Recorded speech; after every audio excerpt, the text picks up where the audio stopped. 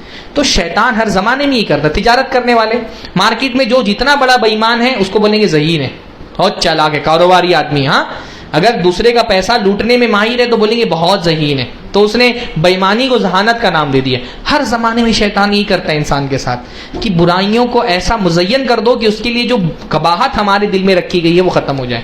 تو یہی کام حضرت آدم کے ساتھ بھی کیا. اس کو پیڑ کو نام دے دیا شجرۃ الخلد, ہاں وملکن لا یبلا, اور ایسی بادشاہت جو کبھی ختم ہونے والی نہیں ہے. وقاسمہما, قرآن میں ایک جگہ فرمایا قسم کھائی اس نے حضرت آدم علیہ السلام کے سامنے, حضرت حوا کے سامنے. اس لیے علماء نے کہا سب سے پہلے اللہ کی جھوٹی قسم کھانے والا ابلیس ہے.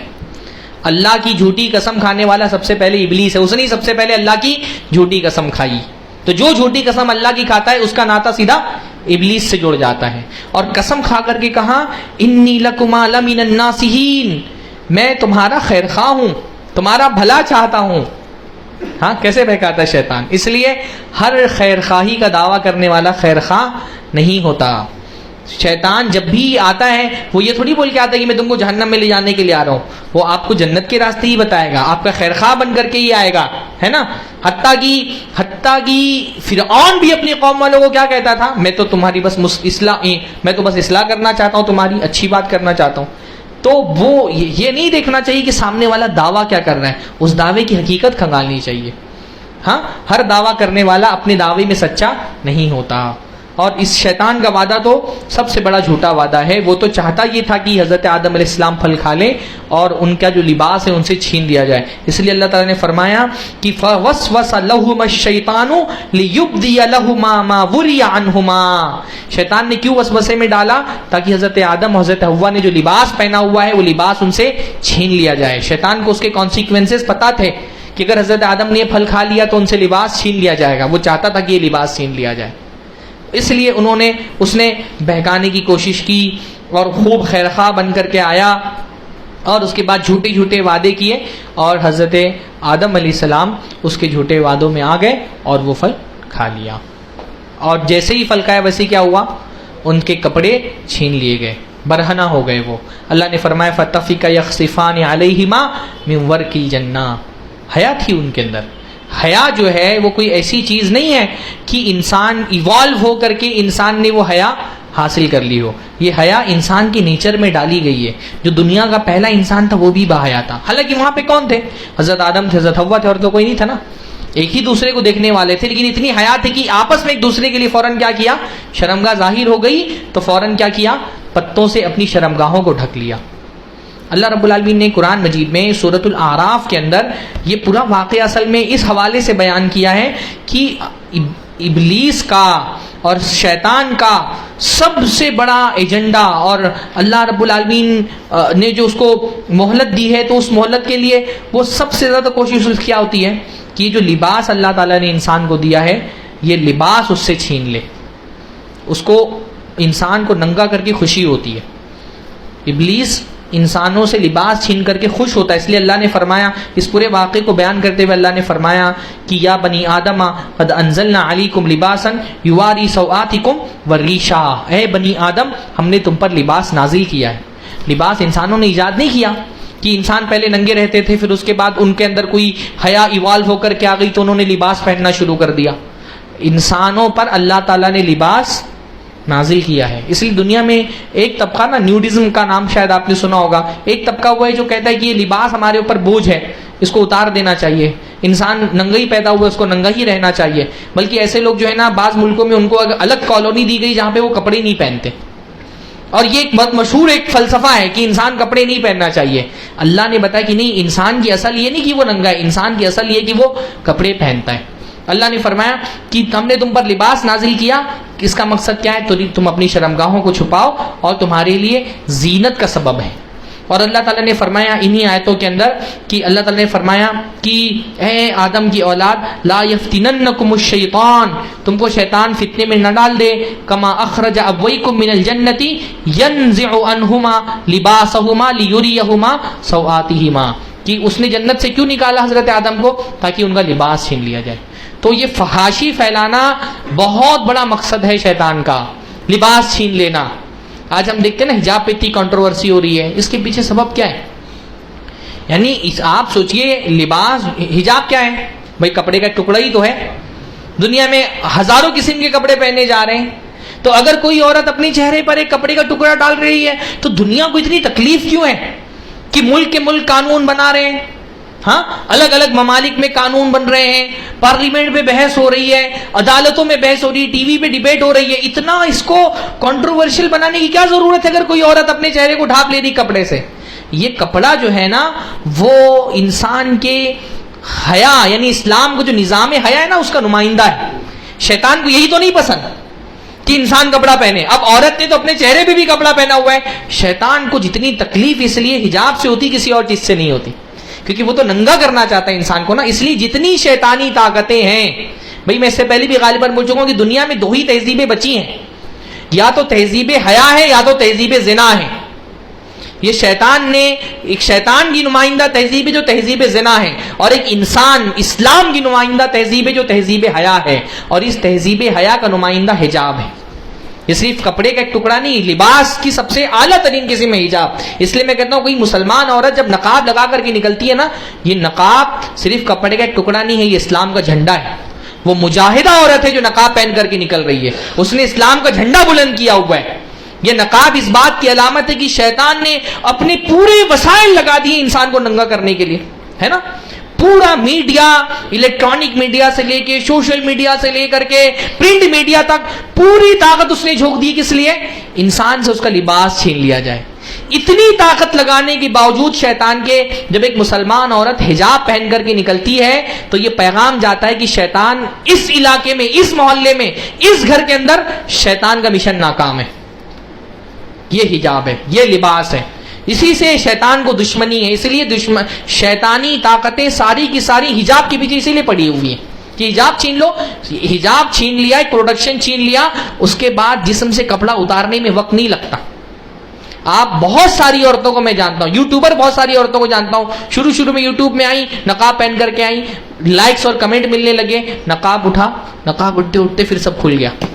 آپ بھی جانتے ہیں، ایسی تجارت پیشہ خواتین کو بھی آپ جانتے ہوں گے، ہاں، جو پہلے خوب نقاب لگا کر کے آئیں اور ان کی تجارت کے حلال ہونے کی یہی دلیل دی جاتی تھی کہ نقاب پہن کر کے آ رہی ہیں، اور نقاب ہٹا تو پھر کیمرے کے سامنے وہ پورا میک اپ کر کے آ رہی ہیں. پھر شیطان جو ہے نا وہ بس نقاب چھین لو، اس کے بعد باقی چیزیں چھیننے میں وقت نہیں لگتا ہے.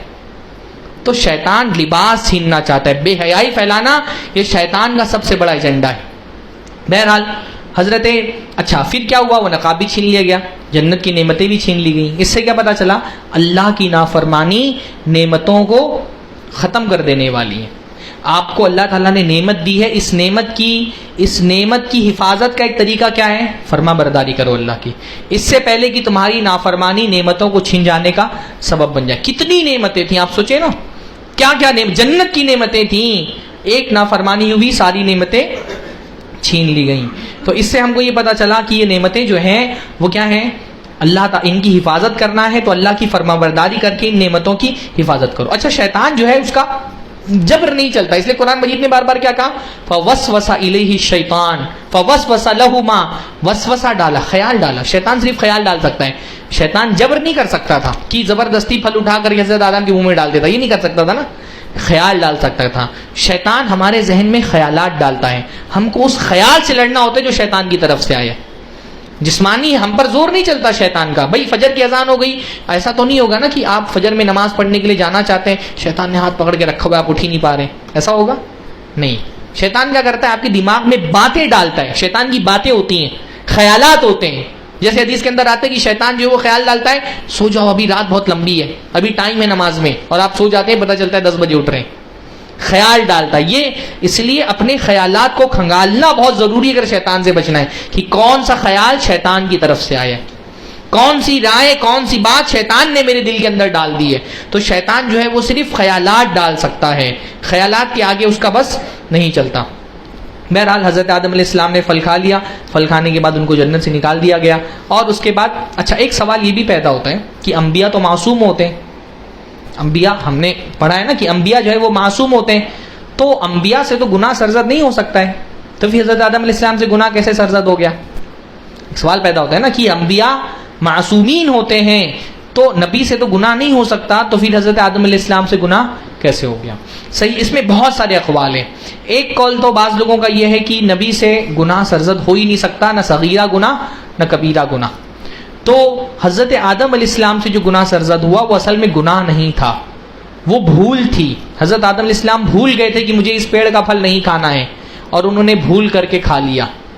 اور قرآن مجید کی آیت بھی ہے فنسیا، حضرت آدم علیہ السلام بھول گئے. ایک قول یہ ہے کہ حضرت آدم علیہ السلام نے جان بوجھ کر کے پھل نہیں کھایا، وہ بھول گئے اور بھول کر کے انہوں نے پھل کھا لیا، ان کو یاد نہیں رہ گیا، تو لہٰذا ان سے گناہ سرزد ہی نہیں ہوا.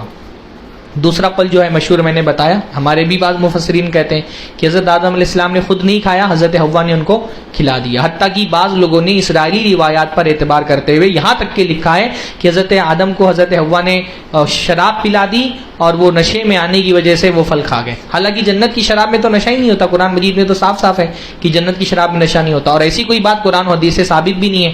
یہ بعض مفسرین نے اسرائیلی روایات پر اعتبار کرتے ہوئے یہ بات کہہ دی. تیسرا ایک قول یہ ہے کہ نبی معصوم ہوتا ہے، اس سے کوئی کبیرہ گناہ سرزد نہیں ہو سکتا، لیکن ایسے صغیرہ گناہ سرزد ہو سکتے ہیں جو اس کی شان کے خلاف نہ ہو۔ نبی سے بعض مرتبہ ایسے صغیرہ گناہ، یہ بہت سینسیٹیو ٹاپک ہے، لیکن اہل سنت والجماعت کے جمہور علماء کی رائے یہی ہے کہ نبی سے ایسے صغیرہ گناہ سرزد ہو سکتے ہیں جو ان کی شان کے خلاف نہ ہو، یعنی بہت چھوٹے گناہ ان سے سرزد ہو سکتے ہیں۔ یہ امام نووی کی بھی یہی رائے ہے، امام ابن تیمیہ رحمہ اللہ کی بھی یہی رائے ہے، کیونکہ قرآن مجید میں یہ لفظ واضح ہے کہ حضرت آدم علیہ السلام سے سرزد ہوا تھا گناہ۔ وعصى آدم ربہ، اللہ تعالیٰ نے فرمایا وعصى آدم ربہ فغوا، حضرت آدم نے نافرمانی کی اللہ کی۔ تو اس طرح کی چھوٹی، جیسے حضرت نوح علیہ السلام کے بارے میں اللہ نے فرمایا کہ حضرت نوح علیہ السلام نے دعا مانگی کہ اللہ تعالیٰ اس میرے بیٹے کو بھی اللہ رب العالمین بچا دے، تو اللہ تعالیٰ نے فرمایا کہ فلا تسألن ما لیس لک بہ علم، کہ تمہارے بیٹے کے عمل غیر صالح ہیں تو ایسی چیز مت مانگو جس کا تم کو علم نہیں ہے۔ فوراً حضرت نوح علیہ السلام نے کیا کہا؟ ربی انی اعوذ بک من ان اسألک ما لیس لی بہ علم، اللہ میں تیری پناہ چاہتا ہوں۔ حضرت داؤد علیہ السلام کے بارے میں فرمایا کہ حضرت داؤد کو اللہ تعالیٰ نے آزمایا، ان سے غلطی سرزد ہوئی۔ وظن داؤد انما فتناه فاستغفر ربه، فوراً اپنے رب سے مغفرت طلب کی۔ حضرت یونس کے بارے میں فرمایا ہے نا، حضرت یونس علیہ السلام سے وہ چھوٹی سی نافرمانی، چھوٹی سی غلطی سرزد ہو گئی تھی نا، وظنون اذا ذهب مغاضبا فظن ان لن نقدر علیہ، کہ وہ غصہ ہو کر کے چلے گئے، اللہ کا حکم آنے سے پہلے ہی بستی چھوڑ کر کے چلے گئے۔ تو انبیاء سے، اور یہی صحیح بات ہے کہ انبیاء سے کبیرہ گناہ سرزد نہیں ہو سکتے، البتہ ایسے صغیرہ گناہ جو بہت چھوٹے ہوتے ہیں ان کی، لیکن ہمارے لیے وہ بہت چھوٹے ہوتے ہیں، پر بڑا آدمی بہت چھوٹی بھی نافرمانی کرتا ہے تو بڑی ہو جاتی ہے، ان کے لیے بڑی ہو جاتی ہے، ہمارے لیے وہ بہت چھوٹی ہوتی ہیں۔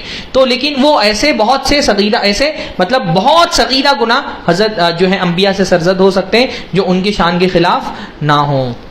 تو حضرت آدم سے جو سرزد ہوا وہ گناہ ہی تھا۔ یہ کہنا کہ وہ بھول گئے تھے، ان کو یاد نہیں رہ گیا تھا کہ اللہ تعالیٰ نے اس پیڑ کو کھانے سے منع کیا، یہ بات غلط ہے، کیونکہ خود ابلیس نے یہ بات کہی تھی نا کہ اللہ نے تم کو اس پیڑ سے روکا ہے۔ سورہ آراف کی جو آیتیں ہیں اس میں کیا فرمایا اللہ تعالیٰ نے کہ ابلیس نے حضرت آدم سے کہا ما نہاکما ربکما ان ہذہ الشجرہ الا ان تکونا ملکین، کہ تمہارے رب نے اس پیڑ سے کھانے سے اس لیے منع کیا ہے کیونکہ تم فرشتے بن جاؤ گے۔ تو یہ بات تو ابلیس نے خود کہی تھی کہ اللہ تعالیٰ نے منع کیا ہے، تو یہ کیسے کہہ سکتے ہیں کہ حضرت آدم بھول گئے تھے کہ اس پیڑ سے کھانے سے منع کیا گیا؟ سمجھ رہے نا؟ جن لوگوں نے یہ کہا کہ بھولنے کا یہ مطلب ہے کہ حضرت آدم کو یاد ہی نہیں رہ گیا تھا مجھے اس پیڑ سے نہیں پھل کھانا ہے، تو قرآن کی دوسری آیت میں تو شیطان خود بول رہا تھا کہ اللہ نے منع کیا تم کو، کہ اس لیے منع کیا کیونکہ تم فرشتے بن جاؤ گے۔ تو یہ کہنا کہ بھولنے کا مطلب ذہول ہے، بھول گئے تھے، ذہن میں نہیں رہ گئی تھی وہ بات، یہ بات غلط ہے۔ نسیہ کا جو لفظ آیا ہے حضرت آدم کے لیے، اس سے مراد یہ ہے کہ اگنور کیا حضرت آدم نے، چھوڑ دیا، اللہ کے حکم کو چھوڑ دیا، اگنور کیا، نظر انداز کیا۔ تو نسیہ کا دو معنی ہوتا ہے، ایک معنی ہوتا ہے بھول جانا، اس معنی میں یہاں پہ یہ لفظ استعمال نہیں ہوا ہے۔ نسیہ یعنی نسیان کا ایک معنی ہوتا ہے چھوڑ دینا، نظر انداز کرنا، اگنور کرنا۔ تو اس معنی میں حضرت آدم علیہ السلام نے اللہ کا حکم نظر انداز کیا، اللہ کے حکم کو چھوڑ دیا، اسی لیے قرآن مجید میں اس معنی میں یہ لفظ اللہ کے لیے بھی استعمال ہوا ہے۔ نسیہ یعنی بھولنا ہوتا ہے نا، یہ لفظ قرآن مجید میں اللہ کے لیے بھی استعمال ہوا ہے۔ کیسے؟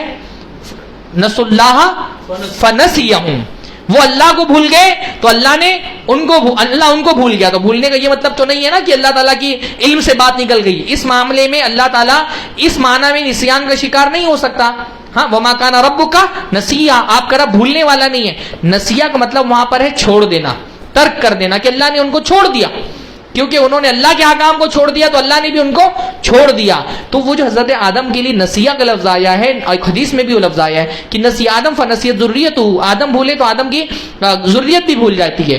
تو وہاں نسیہ سے مراد ترکہ ہے، چھوڑ دیا، حضرت آدم نے اللہ کے حکم کو چھوڑ دیا، تو ان کی ذریت میں بھی ایسے لوگ پیدا ہوتے ہیں جو اللہ تعالیٰ کے حکم کو چھوڑ دیتے ہیں۔ تو بہرحال حضرت آدم علیہ السلام سے اس کے علاوہ حدیث میں بھی جو حضرت آدم اور حضرت موسیٰ علیہ السلام دونوں کے درمیان بحث ہوئی تھی نا، ایک لمبی حدیث ہے، حضرت آدم، لمبی نہیں ہے لیکن اس کی تشریح بہت لمبی ہے، کہ حضرت آدم اور حضرت حوا کے درمیان، حضرت آدم اور حضرت موسیٰ کے درمیان بحث ہوئی، لڑائی ہو گئی۔ حضرت موسیٰ علیہ السلام نے کہا کہ آپ یہ اگر غلطی گناہ نہ کرتے تو جنت سے نہ نکالے جاتے اور پوری انسانوں کی نسل جنت میں ہوتی۔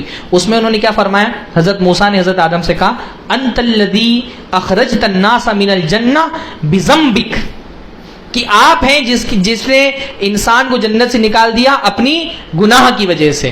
حضرت موسیٰ علیہ السلام نے اس کو ذنب کہا, گناہ کہا. صحیح بخاری کی روایت یہی ہے کہ حضرت موسیٰ نے اس کو ذنب کہا. تو اس سے سمجھ میں آتا ہے کہ حضرت آدم علیہ السلام سے گناہ سرزد ہوا تھا. صحیح قول علماء کا یہی ہے کہ انبیاء سے گناہ ہوتا ہے لیکن وہ گناہ کبیرہ نہیں ہوتا, وہ بہت صغیرہ ہوتا ہے اور انبیاء کی شان کے خلاف نہیں ہوتا, انبیاء کی شان کے موافق ہوتا ہے. صغیرہ گناہ بھی ہوتا ہے لیکن وہ انبیاء کی شان کے موافق ہوتا ہے. حضرت آدم نے یہ نہیں کہا کہ تم غلط بول رہے ہو کہ مجھ سے گناہ نہیں ہوا, انہوں نے تسلیم کیا کہ ان سے گناہ ہوا, لیکن یہ گناہ اللہ تعالیٰ نے میری قسمت میں لکھا تو ہونا تھا, تو ہوا مجھ سے. بہرحال پھر اس کے بعد حضرت آدم علیہ السلام نے اللہ تعالیٰ سے توبہ کی اور اللہ تعالیٰ نے ان کی توبہ قبول کی. اللہ تعالیٰ نے فرمایا فَتَلَقَّ آدَمُ مِن رَبِّهِ كَلِمَاتٍ فَتَابَ عَلَيْهِ إِنَّهُ هُوَ التَّوَّابُ الرَّحِيمُ. حضرت آدم نے اللہ تعالیٰ سے کچھ کلمات سیکھے. یہ اللہ کا بڑا رحم ہے کہ ہم سے گناہ سرزد ہوا, پھر ہم کو توبہ کی توفیق دینے والا بھی کون ہے؟ اللہ. تواب کا مطلب ہوتا ہے توبہ کی توفیق دینے والا اور توبہ قبول کرنے والا, دونوں چیزیں. اللہ کا نام التواب ہے نا. التواب کا ایک مطلب کیا ہوتا ہے؟ توبہ کی توفیق دینے والا, اور ایک ہوتا ہے توبہ قبول کرنے والا. فَتَلَقَّ آدَمُ مِن رَبِّهِ كَلِمَاتٍ فَتَابَ عَلَيْهِ. حضرت آدم علیہ السلام نے اللہ سے کچھ کلمات سیکھے اور ان کے ذریعے سے اللہ سے توبہ کی. کون سے کلمات تھے وہ؟ ربنا ظلمنا انفسنا وان لم تغفر لنا وترحمنا لنکونن من الخاسرین. اے اللہ ہم نے اپنی نفسوں پہ ظلم کیا ہے اور اگر تو ہم کو بخشے گا نہیں اور ہم پر رحم نہیں فرمائے گا تو ہم خسارہ اٹھانے والوں میں سے ہو جائیں گے. توبہ میں پہلا یہ ہے کہ بندہ اپنی غلطی کا اعتراف کر لے. توبہ کی شروعات یہیں سے ہوتی ہے کہ مجھ سے غلطی ہوئی. شیطان نے کیا کیا؟ اس نے اپنی غلطی کا اعتراف نہیں کیا, وہ کہا میں صحیح تھا, میں غلطی پر نہیں تھا, اللہ تیرا حکم غلط تھا, اڑ گیا وہ, ہے نا. انسان میں اور شیطان میں, آدم اور ابلیس میں بنیادی فرق کیا ہے؟ یہ سب سے بڑا سبق ہے اس قصے کا کہ حضرت آدم سے غلطی ہوئی, انہوں نے معافی مانگ لی, اللہ نے معاف کر دیا. شیطان سے غلطی ہوئی, اس گناہ کیا شیطان نے, اس نے معافی نہیں مانگی, اڑ گیا. اب انسان بھی دو ہی طرح کے ہوں گے. آپ سے بھی غلطی تو اور کسی سے ہوگی. کل بنی آدم خطاؤن, آدم کی ساری اولاد خطا کار ہیں. جو غلطی کر کے تسلیم کر لیتا ہے, اعتراف کرتا ہے, توبہ کر لیتا ہے, وہ حضرت آدم کے راستے پر ہے. اور جو غلطی کر کے اس پہ ڈٹ جاتا ہے, اصرار کرتا ہے, وہ ابلیس کے راستے پر ہے. دو ہی راستے ہیں. ابلیس کا راستہ جہنم کا راستہ ہے, آدم علیہ السلام کا راستہ جنت کا راستہ ہے. غلطی کر کے اڑ جانے والے ابلیس کے راستے پر ہیں, اور غلطی کر کے جن کو احساس ہوتا ہے فوراً معافی مانگ لیتے ہیں, وہ حضرت آدم علیہ السلام کے راستے پر. فوراً اعتراف کیا, اور ایسے بھی گناہ کر کے ہم اللہ کا کچھ نہیں بگاڑ سکتے. بھائی ساری دنیا کی مخلوق اللہ نے فرمایا دنیا کے سب سے گنہگار آدمی کی طرح بھی ہو جائے, اللہ کی شان میں ذرہ برابر کمی نہیں آئے گی. اللہ کی شان اس بات سے پاک ہے کہ ہماری اطاعت سے اس میں اضافہ ہو یا ہماری نافرمانی سے اس میں کمی ہے. ہم اطاعت کر کے اللہ کی شان بڑھا دیتے ہیں. ہاں, ہم اطاعت کرتے ہیں تو کیا اللہ کی شان بڑھ جاتی ہے؟ ہماری عبادت کرنے سے اللہ کی شان بڑھتی ہے؟ اللہ کی شان اس سے پاک ہے کہ مخلوق اس کو بڑھا سکے. مخلوق اللہ کی شان نہیں بڑھا سکتی. ہاں, یہ ہمارا عقیدہ ہے. اللہ معبود ہے ہماری عبادت کے بغیر بھی. اللہ معبود ہونے کے لیے ہماری عبادتوں کا محتاج نہیں ہے. یہ ہم کوئی گناہ کرتے ہیں وہ ہمارا ظلم ہے, ہم نے اپنی نفس میں ظلم کیا. اگر ہم نے گناہ کیا تو ہماری غلطی کی ہم گناہ کرتے ہیں. تو انہوں نے فوراً تسلیم کیا ربنا ظلمنا انفسنا وان لم تغفر لنا وترحمنا, اللہ تو اگر نہیں بخشے گا, نہیں رحم کرے گا, لنکونن من الخاسرین. تو پھر اور کوئی بخشنے والا نہیں, اور کسی کا سہارا ہی نہیں ہے. اس سے بھی وہ جو عیسائیوں کا عقیدہ ہے نا کہ پادریوں سے جا کے بخشوا لو, فلاں بابا کے دامن کو پکڑ کے مچل جائیں گے, فلاں ہم کو جنت میں داخل کر دیں گے, فلاں کے مرید بن گئے تو ہم جہنم میں نہیں جا سکتے. نہیں, بخشنے والا کون ہے؟ اللہ. اللہ نہ بخشے تو کوئی بخشوا نہیں سکتا. یہ جو شیطان لوگوں کے دماغ میں ڈال دی ہے یہ بات کہ فلاں بابا بخشوا دیں گے, فلاں پیر بخشوا دیں گے, فلاں مرشد جنت میں ڈلوا دیں گے, نہیں, اللہ کے سامنے کسی کی نہیں چلنے والی. حتیٰ کہ انبیاء تک زبان نہیں اللہ تعالیٰ کے سامنے کھل پائیں گے جب تک اجازت نہ ہو. تو یہ کہ تو اگر نہ بخشے تو کوئی بخشنے والا نہیں ہے. یہ تو قرآن سے ہی بات پتہ چلی. البتہ لوگوں میں ایک واقعہ بہت مشہور ہے جو کہ مستدرک حاکم میں آیا ہے کہ حضرت آدم علیہ السلام نے اللہ سے جب ان سے غلطی ہو گئی تو مستدرک حاکم کی روایت ہے کہ حضرت آدم نے کہا یا ربی اسألک بحق محمد لما غفرت لی, کہ اے اللہ میں تجھ سے محمد کے حق سے سوال کرتا ہوں. کہ یعنی اللہ کے نبی صلی اللہ علیہ وسلم کے وسیلے سے حضرت آدم نے سوال کیا کہ مجھے بخش دے. تو جب حضرت آدم نے یہ کہا تو اللہ تعالیٰ نے فرمایا یا آدم وکیف عرفت محمدن آدم تم کو محمد کا کیسے پتا چلا؟ ابھی تو ان کو ولم اخلقہ، ابھی تو میں نے محمد کو پیدا ہی نہیں کیا، تم کو کیسے پتا چل گیا؟ تم اس کے وسیلے سے دعا مانگ رہے ہو۔ تو کہا یا ربی لأنک لما خلقتنی بیدک ونفخت فی من روحک ورفعت راسی فرأیت علی قوائم العرش مکتوبا لا الہ الا اللہ۔ تو انہوں نے کہا کہ اللہ تعالیٰ جب تو نے مجھے پیدا کیا اور میرے اندر روح پھونکی تو میں نے اپنا سر اٹھایا تو تیرے عرش کے پایوں پر لکھا ہوا دیکھا لا الہ الا اللہ محمد رسول اللہ۔ تو میں یہ سمجھ گیا کہ جس کے نام کو تو نے اپنے نام کے ساتھ ملایا ہے وہ تیرا کوئی سب سے محبوب ہی مخلوق ہوگی، لہٰذا میں اس کے نام سے تجھ سے دعا کرتا ہوں، اس کا وسیلہ دے کر کے، اس کی جاہ کا وسیلہ دے کر کے کہ تو مجھے بخش دے۔ تو حضرت اللہ تعالیٰ نے فرمایا کہ تم صحیح کہہ رہے ہو، میں تم کو بخش دیتا ہوں۔ اور آگے فرمایا لولا محمد ما خلقتک، کہ اگر محمد نہیں ہوتے تو میں تم کو پیدا ہی نہیں کرتا۔ یہ حدیث ہے مستدرک حاکم کی، امام حاکم نے اس کو صحیح کہا ہے۔ لیکن دوسرے جو علماء ہیں وہ کیا کہتے ہیں؟ امام ذہبی کہتے ہیں امام حاکم کے یعنی مستدرک حاکم کی تحقیق کس نے کی ہے؟ امام ذہبی نے، سب سے مشہور، یعنی آپ اکثر دیکھتے ہوں گے کہ حاکم کے بعد فوراً امام ذہبی کا ذکر آتا ہے۔ میں اس سے پہلے والے درس میں بتا چکا ہوں کہ امام حاکم نے مستدرک ترتیب دے دی تھی لیکن ان کو دوبارہ اس کو اچھے سے پڑھنے کا موقع نہیں ملا، ورنہ وہ اس میں سے بہت ساری حدیثیں نکال دیتے۔ جیسے ابتدائی حصے میں انہوں نے بہت ساری حدیثیں نکال دی، وہ اس کی چھٹائی کر رہے تھے لیکن اس سے پہلے ان کی وفات ہو گئی۔ امام ذہبی جو ہے وہ کہتے ہیں میزان الاعتدال میں کہ خبر باطل، یہ خبر باطل حدیث ہے، یہ باطل حدیث ہے۔ اور حافظ ابن حجر کہتے ہیں لسان المیزان میں، وہ بھی کہتے ہیں کہ یہ باطل حدیث ہے۔ اس کے اندر ایک راوی ہے عبد الرحمن بن زید بن اسلم، وہ بھی ضعیف ہے، اور اس کے علاوہ بھی دو راوی اس کے اندر ہیں کہ دونوں کے اندر پرابلم پایا جاتا ہے، بلکہ عبد الرحمن بن زید پر وضع حدیث کا الزام لگا ہے کہ وہ حدیثوں کو گڑھا کرتا تھا۔ تو خود امام حاکم نے اس کی حدیث کو ایک جگہ پر موضوع قرار دیا ہے، عبد الرحمن بن زید کی حدیث کو۔ تو بے شمار علماء ہیں، امام بہقی نے بھی اس حدیث کو ضعیف قرار دیا ہے، اور اس کے علاوہ عبداللہ بن مسلم الفہری، یہ مجہول راوی ہے اس کے اندر۔ تو یہ روایت سندن تو ضعیف ہے، اس کی سند بالکل کمزور ہے، باطل اور موضوع اور گڑی ہوئی حدیث ہے، اور متن بھی اس کا منکر ہے، یعنی متن جو ہے وہ بھی ایسا قرآن کے خلاف ہے، کیونکہ اس میں کیا کہا جا رہا ہے کہ اگر محمد نہیں ہوتے تو میں تم کو پیدا ہی نہیں کرتا، جبکہ قرآن مجید میں اللہ نے کیا فرمایا کہ انسان کے پیدا کرنے کا مقصد کیا ہے؟ اللہ کی عبادت۔ تو اس کا متن بھی ڈائریکٹ کیا ہے؟